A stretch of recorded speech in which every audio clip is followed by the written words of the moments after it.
કેમ છો વાલા વિદ્યાર્થી મિત્રો?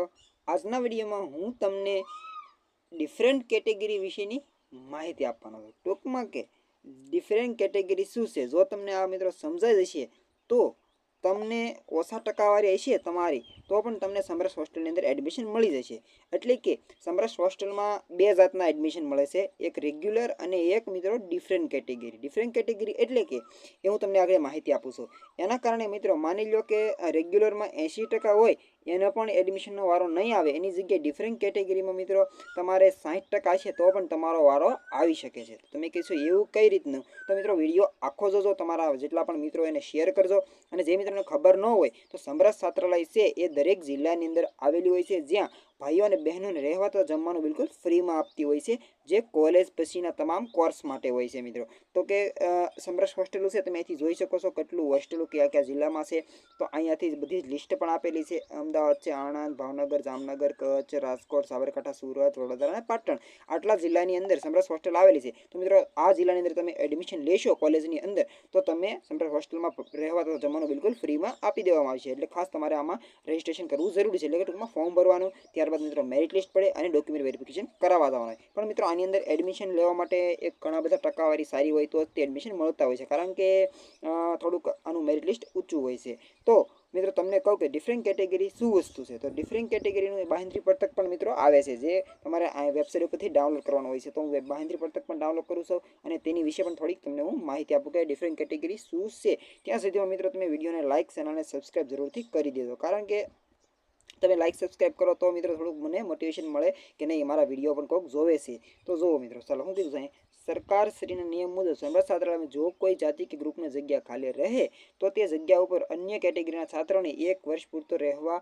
આપવામાં આવે છે. પ્રોવિડન્ટ મેરિટ યાદીમાં આપવામાં આવેલ નામના સામે ડિફરન્ટ કેટેગરીમાં યસ દર્શાવેલો હોય છે. આ છાત્રાલયમાં હાજર થતા સમયે નીચેના મુજબના બાહેંધરી પત્રક સંબંધિત સમરસ છાત્રાલય અધિકારી શ્રીને રજૂ કરવાના હોય છે. જો અહીંયા મિત્રો બાહેંધરી પત્રક આપ્યું છે અને અહીંયા તમને બધું સાઇન ને એવું કરવાનું હોય છે, તો અહીંથી તમે ડાઉનલોડ કરી શકો છો. તો મિત્રો તમને હું ડિફરન્ટ કેટેગરી વિશે માહિતી આપું તો ડિફરન્ટ કેટેગરી એટલે કે મિત્રો તમારી કેટેગરી ઓબીસી છે, તમે ઓબીસી કેટેગરીમાં આવો છો, પણ મિત્રો માની લો કે ઓબીસી કેટેગરીમાં આવો છો પણ તમારો વારો નથી આવ્યો, તમારા ટકાવારી છે 70 ટકાવારી છે, પણ એસટી કેટેગરી એવી છે કે ત્યાં મિત્રો જગ્યાઓ એની જેટલી પણ હોય છે, જેટલી છે 25% સીટો હોય લગભગ, તો એ સીટોમાં ખાલી રહી ગઈ છે. માનો કે 10 જગ્યાઓ ખાલી છે ભાઈ, તો 10 જગ્યા છે મિત્રો ત્યાં ઓબીસીની ભરાઈ જશે. એટલે એસટીની કેટેગરીમાં તમને ઓબીસી વાળાને એડમિશન મળી જશે, એવા 10 ઉમેદવારોને.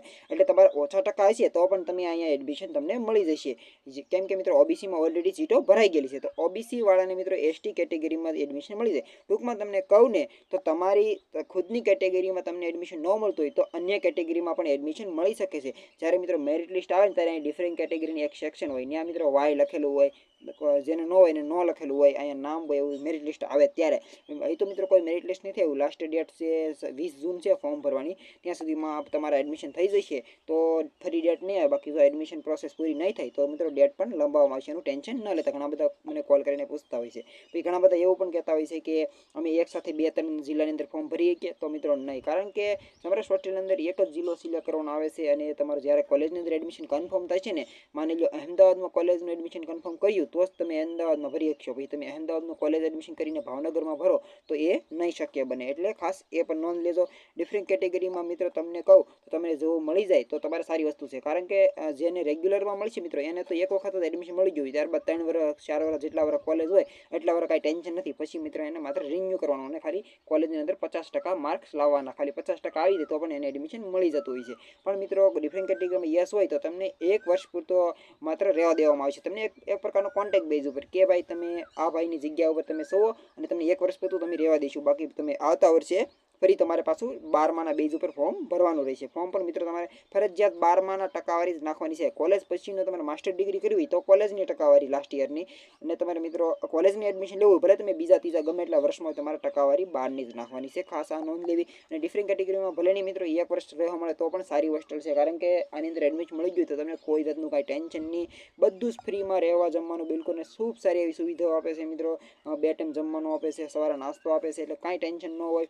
અને મિત્રો ઘણા એવું પૂછતા હતા કે અમે શું કહે ટ્યુશન ક્લાસીસ કરતા હોય તો રહેવા દે, તો નહીં મિત્રો, તમારે ફરજિયાત કોલેજની અંદર એડમિશન લેવું જરૂરી છે મિત્રો. પછી પ્રાઇવેટમાં લો કે સરકારી, એની સાથે કોઈ લેવા દેવા નથી હોતી. અને મિત્રો ફોર્મ ભરવાના પણ સ્ટાર્ટ થઈ ગયેલા છે, તો તમે એક વખત નોટ ડાઉન કરજો, ફોર્મ ભરી દેજો. ખૂબ સારી હોસ્ટેલ છે, તમારા કામની ન હોય મિત્રો તમે વિડીયો શેર કરો, તમે ન જોવો તો કાંઈ નહીં, પણ જેને અમે એડમિશન મળી જશે. ખૂબ સારી હોસ્ટેલ છે, કારણ કે અમે જ્યારે કોલેજ કરવા ગયા ને ત્યારે અમને મિત્રો બીજા વર્ષે ખબર પડી કે આવી કંઈક હોસ્ટેલ છે અને અહીંયા રહેવાનું હોય. એટલે અમારા ફોર્મ ભરવાના પછી બીજા વર્ષે ભર્યું, પણ મિત્રો કાંઈ એટલો બધો ખાસ વારો ન આવ્યો. એક વખત વારો આવ્યો હતો, એ પણ મારો ડિફરન્ટ કેટેગરીમાં મળ્યું હતું, એ પણ મિત્રો કોલેજ પૂરી થવાનો ટાઈમ થઈ ગયો ને એવા મળ્યું હતું, તો કાંઈ રહેવાનો બહુ મોકો ન મળ્યો. મારા મિત્રો રહેતા અને ખૂબ એ કહેતા કે બહુ સારી હોસ્ટેલ છે, જમવાનું કાંઈ ટેન્શન જ ન રહે. નહીંતર મિત્રો તમે રૂમ રાખીને રહેતા હોય તો જમવાનું ટેન્શન ને ઘણું બધું ટેન્શન થાય, એના કારણે તમારો અભ્યાસક્રમમાં પણ ઘણી તકલીફો પડતી હોય છે. એટલે ખાસ સારી હોસ્ટેલ છે. અહીંથી નોટિફિકેશન સેક્શનમાં જઈને છાત્રાલય ઓનલાઈન એડમિશન ઉપર જઈને હું તમને રજિસ્ટ્રેશન કરતા નેક્સ્ટ વિડીયોમાં શીખવાડી દઈશ. ફોર્મ ભરતા પણ શીખવાડેલું છે, આપણી ચેનલ છે એમાં તમે વિડીયો જોઈ શકો છો. વિડીયો ગમે લાઈક કરજો, ચેનલને સબસ્ક્રાઈબ કરજો.